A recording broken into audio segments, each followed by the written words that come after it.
Hello dear friends, আজকে আমরা কিন্তু পশ্চিমবঙ্গ সরকারের স্বাস্থ্য ও পরিবার কল্যাণ দপ্তর থেকে বেশ কিছু গুরুত্বপূর্ণ চাকরি বিজ্ঞপ্তি নিয়ে কথা বলবো।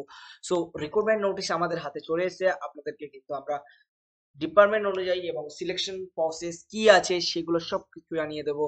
সো একটু অপেক্ষা করুন এবং আপনাদের সিলেকশন প্রসেস কি হবে সেটা বলে দেবো। ফার্স্ট অফ অল আপনার দেখা হবে একাডেমিক কোয়ালিফিকেশনস, তারপরে দেখা হবে works experience in the relevant field and viva voce 10 নম্বরের হবে।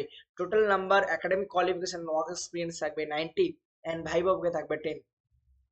এসেনশিয়াল কোয়ালিফিকেশন হিসাবে MSc or MSc MLT in microbiology or virology or genetics or molecular biology অথবা biotechnology or B or BTech degree in relevant engineering subject with 2 years experience or equivalent degree from a recognized university.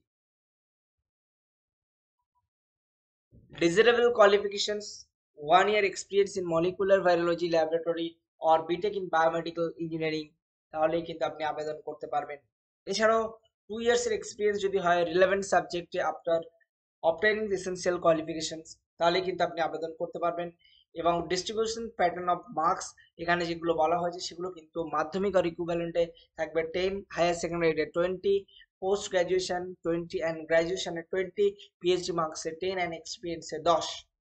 মূলত calculation marks এইভাবেই হবে এবং remuneration per month কিন্তু 35,000 টাকা থাকছে। So আপনারা চাইলেই কিন্তু আবেদন করতে পারবেন। এবং জেনারেল রুলস অ্যান্ড রেগুলেশন যেগুলো বলা হয়েছে তার মধ্যে original of the each following documents আপনাকে কিন্তু ভেরিফিকেশন দিতে হবে, যেমন photo identity proof, preferably Aadhaar card, if not available then anyone passport আর ভোটার কার্ড অথবা প্যান কার্ড অথবা driving licence, proof of address, driving licence and voter card অথবা passport অথবা প্যান কার্ড কিন্তু দিতে হবে এখানে। এবং আবেদনের শেষ তারিখ কিন্তু 22/12/2024। সো যারা আবেদন করেননি এখনো পর্যন্ত অনলাইনে আবেদন করে ফেলুন। www.dagmc.edu.in রিক্রুটমেন্ট সেকশনে গিয়ে কিন্তু আপনারা আবেদন করতে পারবেন। সো যারা এখনো আবেদন করেননি আবেদন করে ফেলুন। এবং এটি কিন্তু মূলত পারফরমেন্সের হিসাবে কিন্তু আপনার টেনিওর বৃদ্ধি পাবে। ফার্স্ট অফ অল যখন ইন্টারভিউ হবে বা সমস্ত এক্সামিনেশন হবে সেখানে কিন্তু কোনো রকম টিএ এবং ডিএ কিন্তু আপনাকে প্রোভাইড করবে না।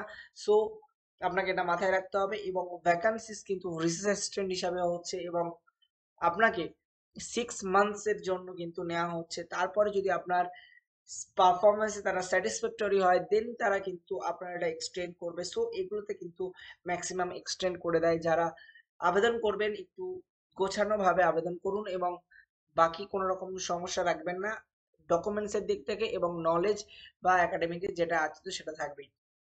ভাইভাও কিন্তু ভালোভাবে দেবেন, সেটা শর্ট লিস্টেড হলেই কিন্তু হবে। তো আজকে ভিডিও এই পর্যন্ত, দেখা হচ্ছে পরের কোনো একটি ভিডিওতে। Tata, bye bye.